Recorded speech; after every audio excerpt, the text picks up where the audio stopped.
All right, friends, welcome back to the Blessed Family. I'm your host, Jared Dodd, here with Mrs. Amy Dodd. Always a pleasure to have her on the show. And today we are talking about graphic novels. Yes. Graphic novels. So, or comic books, yeah, but well, not really, comic books like you think.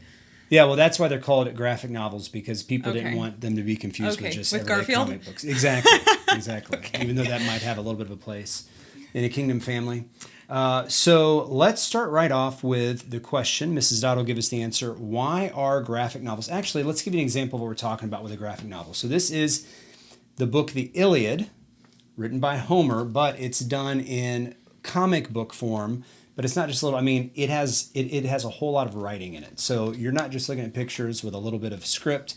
There's a lot of script in here. This book is over 250 pages.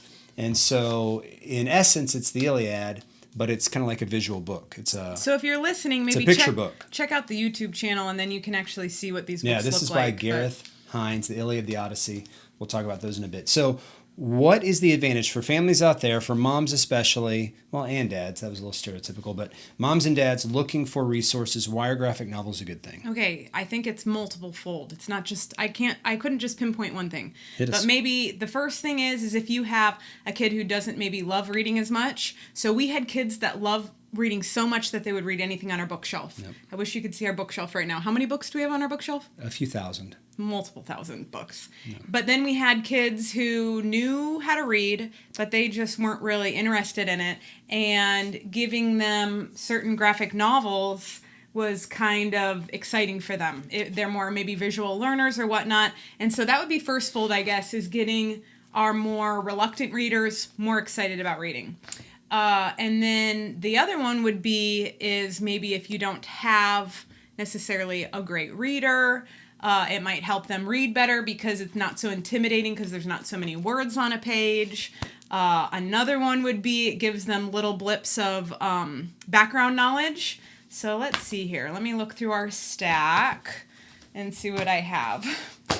We have so many on the desk right now. Okay, right here. I have the graphic library, like Paul Revere's Ride. So, I mean, obviously not incredibly huge and extensive, but it gives them enough background knowledge maybe on this one particular ride where when they're older and they actually read a huge chapter book about Paul Revere, they will have certain knowledge that's already in place. Well, yeah, so here's the deal about the point my wife's making on background knowledge. There just isn't enough time in one's life to read every good book that's ever been written. Tons of books now. But this is what's cool. Just the information, this is 28 pages, just the information in this book about Paul Revere, this comic book, this graphic novel, is more than most Americans have. Yeah, I mean, you know what I mean? Nowadays, I guess we can't exalt ourselves by comparing ourselves to pathetic modern culture. But if you want to give your kids a good background knowledge, they can't be experts on everything, but for them to know. Now, in your family, you might want them to know everything about Paul Revere. In my family, we're big history buffs, and that's what we want to be. That's what we're trying to be. And yet, for this, I just want them to have a good background knowledge. Yeah, good basic knowledge of different things. So it gives you a good background knowledge. It can get your kids into books that might not be really excited about reading. It can also be kind of a stepping stone. A good segue from easy readers to more challenging stuff. Yeah, so some of our boys, they just aren't excited about opening up 300-page books with no pictures. Mm-hmm. So we start with 200-page books that do have pictures, and it can help them get there. Mm-hmm. Well, and it's fun and exciting. Like here, I'll show you this one. Sorry for all the listeners who aren't seeing this, but we've picked these books up, I don't know, at library book sales or Goodwill. Some of them actually are just checked out from the library right now. But here's one all about Lewis and Clark, and you might be able to get this in color now. This is in black and white.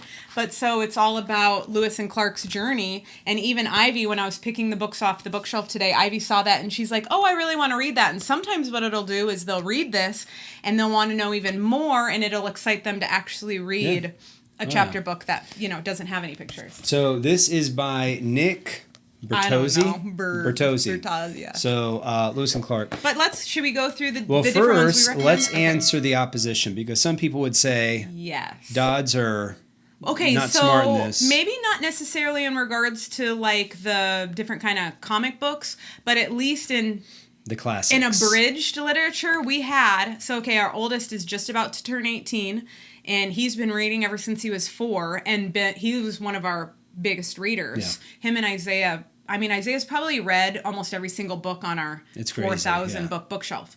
But I wish I took after him. Yeah. But okay, so we have all those. I wish I had one in here so I could show you. But they're like these white hardcover books that are called children's classics, I think, and they're abridged classics. And we actually had somebody in the past say, don't, those are terrible. Don't ever have your kids read those. Have them only read the full full version. And I mean, we usually take most advice we get and kind of work through it. And I think maybe for like a week, we were like, oh my gosh, is it bad that we're doing that? We questioned it, examined it. Yeah, but in the end, we ended up really liking it because our kids will read. I mean, we have a ton of those classic books. So they'll read all these classics, between the ages of, let's say, 8 and 12. And yes, they do know more or less the storyline by the time they're 12 to 16, and they might actually read a Jane Austen book, or what are some Ivanhoe, of the other, or Gulliver's Three Travels. Actually, no, they haven't read a Three Musketeers. That's probably not sure if I recommend that. But Robin Hood. Those 2 books I just mentioned are a good example. I would like my kids to all read Ivanhoe in its entirety, personally. Yeah. Gulliver's Travels, it's not a big deal, but I want them to read the abridged version. Or like Robinson Crusoe. We like the abridged version, but we would really want them to read the full version. You got to read the full version because the abridged always leave out his conversion to Christ. Okay, let's not lose where we were heading, though. It was people who are in opposition, like, these are going to dumb your kids down. Like, no, they should just read the original. I think this is a blessing. In our personal opinions, you weighed up for your family. Yeah. We believe these are a blessed recent addition to literature. Not that they entirely replace the full versions, by no means. Right. But people think in pictures. And so once again, for young readers and even for older readers, I mean, a perfect example is when my wife first read this book, The Action Bible. It was really good. Greatly ministered to her. Read it about 10 years ago, and obviously the Action Bible does not replace the real Bible. We also watched something that was against the Action Bible, and it was all against the Action Bible because I guess there's people out there considering it the Bible. It's not the scriptures. Yeah, it's not the scriptures, and it's the stories. The cool thing about this Action Bible is the person who wrote it didn't put his own theology into it. So it's literally just the stories, whereas there are some comic book Bibles that the author has put their own theology in it, and it's kind of tainted a little bit. But for me being a visual learner, I don't know, I think I read it maybe in a couple days, beginning to end, and there was just maybe some stories that I had read in the Bible that having the pictures with it made it more, I don't know, alive to me, or I could visualize stuff better, especially that was more in the Old Testament. Yeah. But we think it is a great learning tool, and at least for maybe a reluctant reader or somebody or one of your kids who isn't excited about reading, or even you, like even if you're a more visual learner, it's cool. Yeah, sorry that I interrupted you. No, you're good. Yeah, so this is Ted Decker's. We have all 3 of these, black, red, and white. Don't recommend them for kids, though, because they're kind of gory. Yeah, they gave our kids nightmares when Grandma first got them. We can blame that on Grandma. If you're watching, Grandma, we love you, we forgive you. Grandma Kaiser, But yeah, so Jedediah has been a huge fan of these comic books. Now he's going through the audiobook. Yeah, he's going through them. So, I mean, it can be a transition. Okay, he's going through the big books. So, to each their own. We personally are fans. We've seen the blessing in it in our kids. Okay, 10 kids. Obviously, we have 2 that aren't reading. Our 5-year-old and up are reading, and we've seen the blessing of it in our children. Yes, we have. So that's why we recommend. Let's go through and recommend some. Okay, these are cool. Okay, yeah. So we're gonna recommend different Hazardous Tales. Hazardous Tales. These are Nathan all Hale's Hazardous Tales. If you're watching. I'm holding some up, and these are all Hazardous Tales. They have World War I. They have World War II. They have Harriet Tubman. The World War I one is pretty incredible because I think most of us, at least maybe it being a 90s kid, you didn't learn a lot about World War I, and the cool thing that they did... She was born in the 80s, by the way. About World War I and World War II was they made the different armies animals. So there's not a whole lot of confusion. So you can see when Germany's talking or when the U.S. gets involved or, whatever. But, these Hazardous Tales are so good. Let me just challenge any of the moms and dads who might be scoffing at this. I dare you to read these and afterwards say you didn't learn something. This will give you better insight into different it. assassinations and why certain things started, and that's all in there. So- And so we recommend those. Who wrote those? Nathan Hale. Did you say that already? Nathan Hale. I Yeah. don't know if that's his real name. No, I think it is. Nathan Hale is his real name. He so was destined the to- very first one then he ever wrote, I don't have it on this table, which was actually Nathan about Hale is one of the characters. the Nathan Hale. It started there. That's during the Revolutionary War. Nathan Hale. We did the Action Bible already. We did Ted Decker's series. All right, hey, here we go. What about Sun Tzu's The Art of War, which I think is BC. Like, this is an old book. I listened to the first chapter of this written out. It's just fascinating. And once again, maybe you're like, Jared, are you teaching your kids the art of war? Well, nothing wrong with that. This is just a big part of history. Like, great generals throughout history took from this. And so here it is. They don't read the whole thing. It's simple. Just it's gives fun. them some basic background We talked knowledge. about the Iliad. We also have the Odyssey. that Okay, goes with hold this. on though. I need to say something. Oh, that's So, right. Thank you. moms and maybe older daughters. Most of these ones that we're showing you, there's not Immodest Women. Now, the Iliad and the Odyssey, you're talking about Greek mythology, so there is quite a you go through bit with of a Sharpie immodesty. or- So a lot of books that Ivy and I will buy, especially if they're in a historical context, Ivy and I will actually take a Sharpie and we will draw clothes on maybe women who don't have clothes on or taking Yeah, a same. bath or something like that. So anyway, just be mindful of that. Like we recommended this, or maybe it was the Odyssey, to a friend and she bought it right away and gave it to her sons. And I was like, there's some pictures in there you want to Sharpie out. And she was like, oh my goodness. The Dodds are not liable for any Please flip through. innocence. that But might the be other lost. ones I think are all actually All right, really these good. are ones. Now we have like almost 10 of these. This is Usborne Graphic Legends. Of course, Usborne, not a Christian company, but they have really good stuff. You know what Usborne did that's really cool though? So My Father's World, for all you homeschoolers Tell me. who've done My Father's World, Usborne worked with My Father's World with all of the Usborne science books to instead say millions of years ago to many years ago. My Father's World got them to do that. really? That was with Usborne. Love So I mean, they've done some cool things. So this is Robin Hood. Lots of fun. Yeah, we have a bunch of We got a those. bunch of Only those. one on the table. Oh, this is great. Let's do this. Let's talk about this one next. So graphic libraries. I first stumbled upon these when we lived in Kentucky. The library in Kentucky had all of these. So like they have Capstone history, Press. they have science. Capstone Press. All right, cool. But they have science. So here is one on light. Here's Pearl Harbor, Gutenberg Printing Press. So your kids can bust these out. I mean, depending on how fast of readers are. I mean, you can bust this out in what, 20 minutes, half hour, Oh, yeah. maybe. Sort of So it Jamestown. just gives them a really cool, again, little background knowledge and little nuggets of information. Yeah, well, it gives them a good. Yeah, I mean, they may never read like this next one, Jules Verne's Around the World in 80 Days. This is Stone Ark Books. This one I'm not as impressed with as the other ones, but it's still We worth do looking have a into. couple We have of a this couple these. series. What is this series? Stone Ark Books. I don't know. Okay. Anyway, we have a couple of these. You can Yeah. get these on Amazon for really, really cheap. $5. But not necessarily our favorite, but still really good. Yeah. So worth looking into. Okay, these are was it Job? As I was walking in here, one of my kids said, "Oh, Dad, that's my favorite."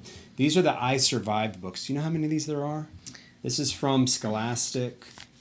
I didn't even know that we Graphics. had this, actually. Is this where you choose your own adventure or no? No. We got to do a show on those books, though. Those are Okay. awesome. No, this is just about the Titanic. And there's a It's, whole series on that? Well, there's other I I Survived. don't even know where this book came from. When disaster strikes, heroes are made. So that's cool that we have it. That's when you know you're at the right amount of books, is when Mom doesn't even. She's like, wow, we have that? It's kind of like Christmas. Mm-hmm. So, Cool. oh, yeah. So it says it's part of the I Survived series. So there's Okay. other of these.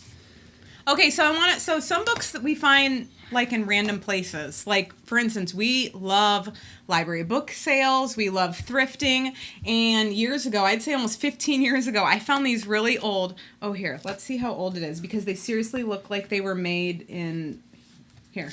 Look, it's like the Roman numerals. That would be at 76? Okay, so this is from 1976, and this is we have two See, of they had these. the great ideas back and in the we got 70s. them for probably like a quarter. I don't know if you can still get them, but this is just maybe like keep your eyes out when you go places. eBay.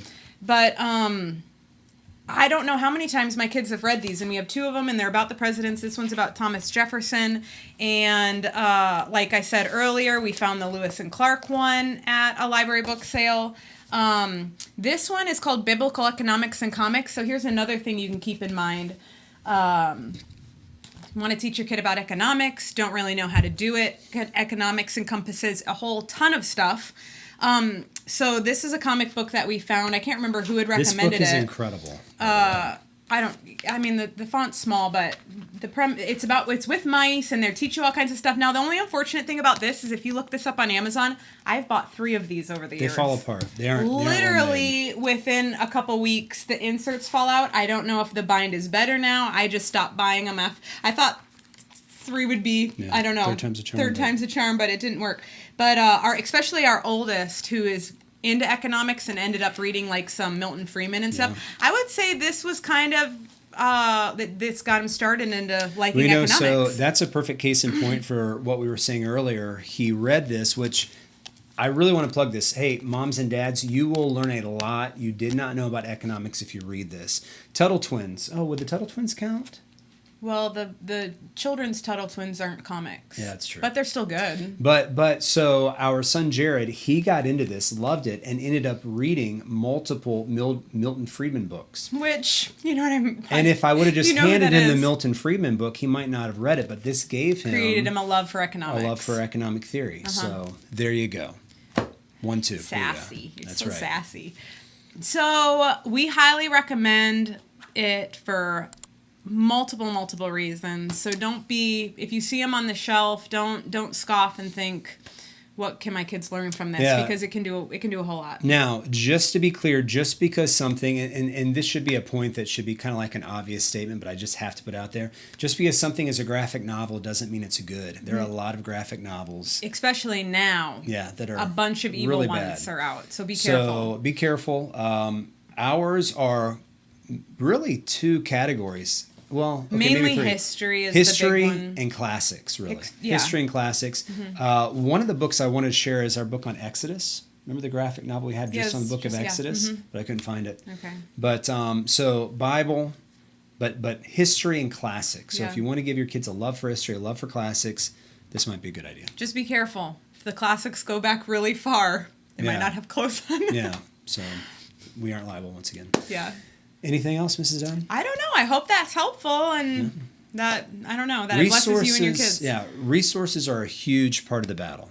So And okay, actually yes, one last thing came to mind. Hit it. If you have a child who is addicted to electronics, iPads, I don't know, phones, whatever it is, wanting to watch stuff more than read stuff. Step 1, shoot those devices. Yeah, get rid of your devices. But this might be, if you don't have a lot of stuff like this, it might just be good to have, because if he doesn't necessarily want to grab Les Miserables or, I don't know, the Little House on the Prairie series, they might enjoy picking these up as opposed to, I don't know, doing something on a device. It might be too big of a step to throw away the iPad one day and have them read Les Mis the next day. They might need some. Excellent point.